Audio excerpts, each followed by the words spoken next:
अस्सलामुअलैकुम। मैं अबू अमल। आप ये जो मस्जिद देख रहे हैं ये 200 साल कदीम आसिफ जाही दौर की मस्जिद है। हैदराबाद से 45 किलोमीटर दूर पे चेवल्ले से 8 किलोमीटर के फासले पर ये एक आसिफ जाही दौर की मस्जिद थी। पिछले 3 साल पहले हमने इसको आबाद किया। अब चूंकि रमज़ान करीब है तो हम इसका रेनोवेशन का काम कर रहे हैं, क्योंकि गच्ची की दीवारें थी, बहुत ही खस्ता हालत में थी, तो गच्ची बार बार गिर रही थी, जानिमाज खराब हो रहे थे। तो अब ये पूरे टाइल्स लगाए जा रहे हैं। इंशाल्लाह एक 4-5 दिन में काम मुकम्मिल हो जाएगा। 4 दिन से काम चल रहा है।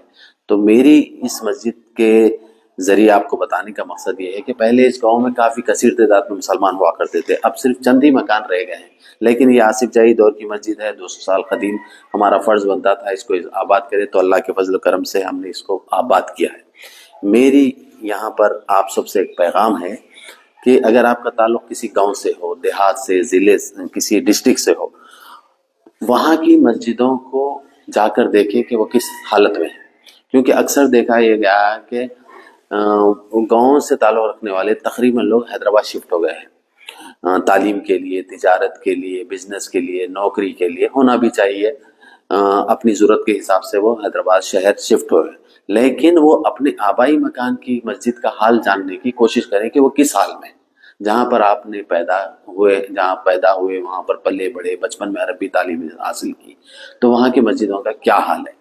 तो अक्सर हमें फ़ोन ये आता है कि भाई वो गांव में एक मस्जिद बंद है, वो गांव में मस्जिद को गैर आबाद कर दिया गया है। जाके देखते हैं और मालूमात करते हैं तो पता चलता है कि काफ़ी साल पहले यहाँ पर मुसलमानों की कसीर तादाद थी, अब नहीं होने की वजह से मस्जिद गैर आबाद वीरान हो गई।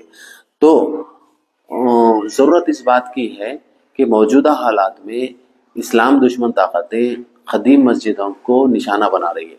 तो हमारी जिम्मेदारी बनती है, वो तो अपना साजिश को अमल में लाएंगे तो हम अपना फ़र्ज़ निभाएं।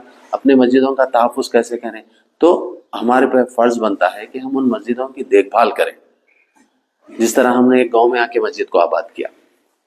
तो आप पर भी जिम्मेदारी है कि अपने गाँव से ताल्लुक़ रखने वाली जो मस्जिद है उसकी देखभाल करें और उसके रेनोवेशन का काम करें, उसको आबाद करें। वक्फ बोर्ड से जो मदद मिलना है वक्फ बोर्ड से लें, मुझसे मदद जो लेना चाहते हो मुझसे लें, हमारे मुस्लिम कायदीन से मदद लें। यहाँ पर हम सबको एक होकर अल्लाह के घरों को हिफाजत और उनको आबाद करने की फ़िक्र करने की ज़रूरत है। अबू अमल।